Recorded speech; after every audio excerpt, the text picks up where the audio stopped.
नमस्कार मित्रांनो, पुन्हा एकदा आपले स्वागत आहे. मित्रांनो, EPS पेन्शन हाईक न्यूज या व्हिडिओच्या माध्यमातून आपण घेऊन आलो. EPS पेन्शन धारकांसाठी मोठी आनंदाची बातमी. किमान पेन्शन 1000 रुपयावरून 9000 होणार अशी मोठी बातमी पुढे येत आहे. जाणून घ्या सविस्तर बातमी व्हिडिओच्या माध्यमातून. त्याकरता हा व्हिडिओ शेवटपर्यंत पाहून मित्रांनो, आपण चॅनलला अजूनपर्यंत सबस्क्राईब करणं असेल तर सबस्क्राईब करा, व्हिडिओला लाईक करा आणि मोठी बातमी आपल्या सर्व मित्र व परिवाराला सुद्धा शेअर करायला विसरू नका. तर मित्रांनो, EPFO कर्मचाऱ्यांसाठी महत्त्वाची बातमी आहे. EPFO अंतर्गत खाजगी क्षेत्रातील कर्मचाऱ्यांना आनंदाची बातमी मिळू शकते. खाजगी क्षेत्रातील कर्मचाऱ्यांची पेन्शन वाढवली जाण्याची शक्यता वर्तवली जात आहे. कामगार संघटनांनी EPS 95 अंतर्गत किमान पेन्शन वाढवण्याची मागणी केली आहे.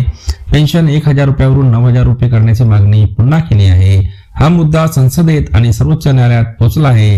यामुळे पेन्शन वाढीचा मुद्दा पुन्हा चर्चेत आलेला आहे. EPS 95 म्हणजे काय? मित्रांनो, EPS 95 म्हणजे कर्मचारी पेन्शन योजना 1995 ही सरकारी पेन्शन योजना आहे. ही योजना खाजगी क्षेत्रात काम करणाऱ्या कर्मचाऱ्यांसाठी डिझाईन केलेली आहे. ही EPFO द्वारे चालवली जाते.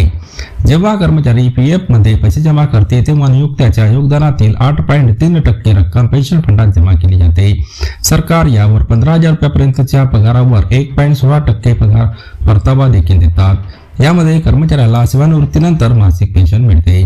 सध्या EPS 95 अंतर्गत पेन्शनची रक्कम पगारावर आणि सेवेच्या वर्षावर निश्चित केली जाते.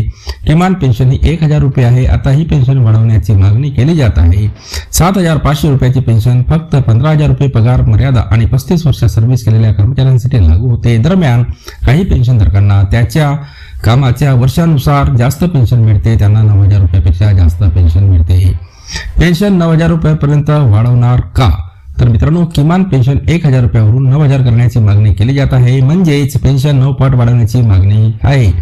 EPS सध्या निश्चित टक्केवारीनुसार चालते. त्यासाठी सरकारी दरवर्षी ॲक्युरेसीवरील मूल्यांकन करते. मात्र मोठ्या वाढीमुळे पेन्शन फंडावर दबाव येऊ शकतो. त्यामुळे सध्या तरी याबाबत कोणताही निर्णय होण्याची शक्यता कमी आहे.